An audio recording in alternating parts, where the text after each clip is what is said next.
What's going on, folks? If you like box office, this is the place to be. We're going to get into that Snow White re-release here in just a second.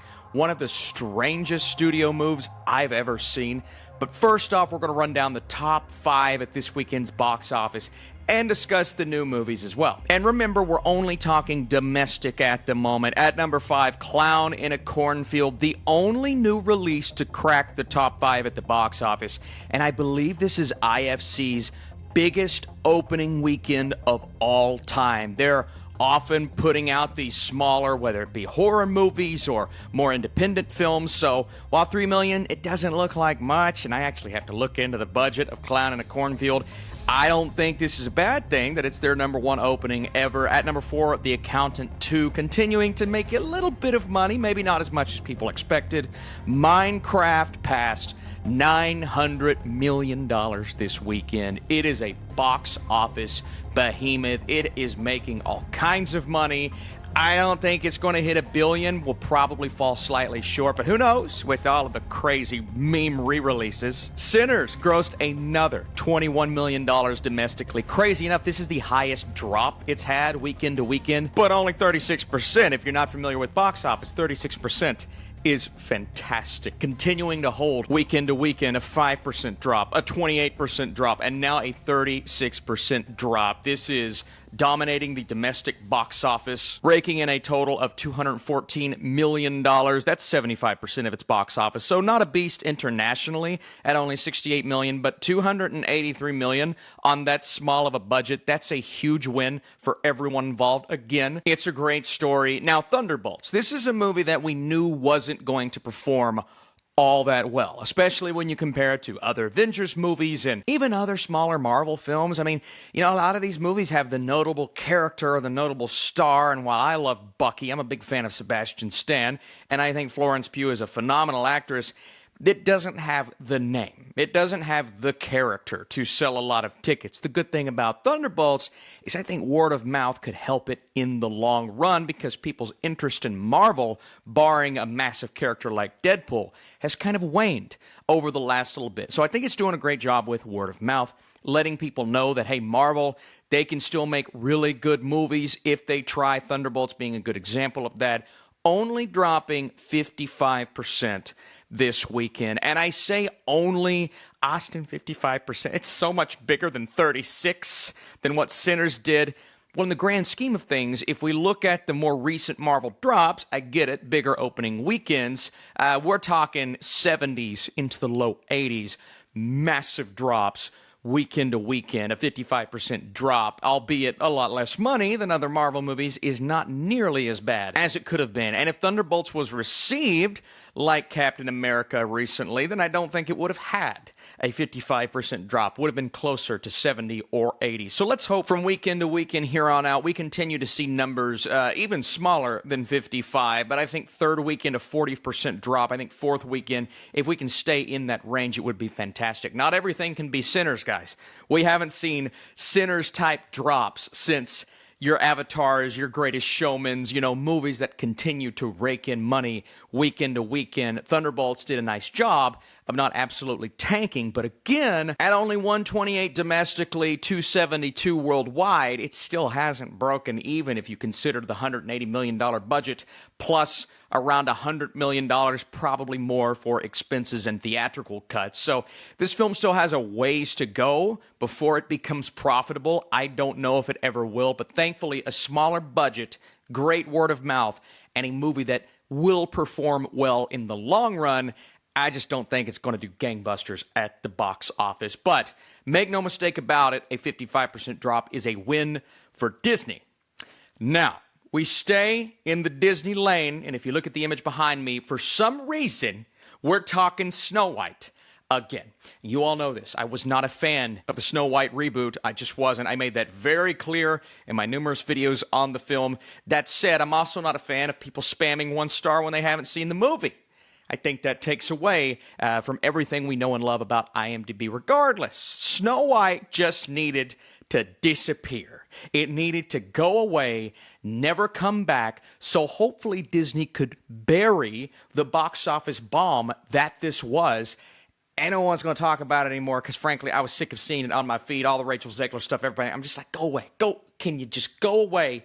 You're getting on my last nerve. Well, Disney said, we're not letting it go away that quickly. We're going to re-release this on Mother's Day weekend to see if it can bring us in any money. And, folks, it was worse than the first time. Also, this is partially how I know it was review bombed on IMDb, because no one saw it. So it having more reviews than like Avengers Endgame on IMDb tells me that most of those are spam. Regardless, $210,000 is how much it made this weekend. Well, Austin, that probably means they released it in like 200, 300 theaters, right? Right? Plus 1,000. It released in 1,300 theaters across the country in the United States. That is how much some movies get their opening weekend. 1,300 theaters grossing $200,000+. What an absolutely baffling decision from Disney to re-release a movie that had this much controversy, that bombed this hard. Maybe their thought was, oh, well, people forgot about it. No one's forgot about it. People are still talking about it on my feeds, multiple, and they decided to re-release this in 1,300 theaters. This movie bombed again. Very rarely does a movie bomb twice. Very rarely does it ever happen, but I don't know if it's ever happened in the span of a year. The only example I can think of recently is Morbius, when fans were trolling the studio, making them think that they loved the movie when really they just loved the memes. It's Morbin time. And then Sony re-released Morbius. I don't know if it was later on that year or early the next year. Re-released it, and it bombed again. But at least Morbius had the memes in almost a Minecraft kind of way. I think Minecraft is more fun than Morbius. Obviously, it's a huge success at the box office. Morbius wasn't. But fans are making a big deal out of the memes, and then Sony thought, okay, we can re-release this and make some money. Didn't happen, okay? But at least Sony had a reason. Disney had no reason to re-release Snow White. Absolutely zero. And it's weird because I'm not seeing this being talked about by anyone online. Just a couple of smaller websites. I'm not even a website, I'm a YouTube channel. But just a couple of places on Google. I'm not seeing Variety or Deadline or anyone. Really, maybe that comes out later today and I'm full of crap. But I'm not seeing anyone cover how bad this re-release did at the box office. So I don't know what that means. And I have some contacts at Disney. I love Disney. I love all those guys over there. But if a movie sucks, I'm going to be honest. And if a movie shouldn't be re-released at the box office and is and bombs, I'm going to talk about it. I just can't believe this was a decision to start with. And I can't believe this movie is being pushed back into the zeitgeist, man. I'm so sick of hearing people talk about it. Not even positively. I'm sick of hearing people complain about it. Like, move on with your lives. But guess what? It was put back in theaters. So now people have a reason to talk about it again. And I don't understand it. So out of all of the new releases, older releases this weekend, Fight or Flight finishing in 7th place with 2 million. Shadow Force in 6th place with 2 million. That is still so much more than the 200,000 that Snow White made. Even Friendship, which I believe only released, listen to this, and I can't wait to see this movie. It only released in 6 theaters.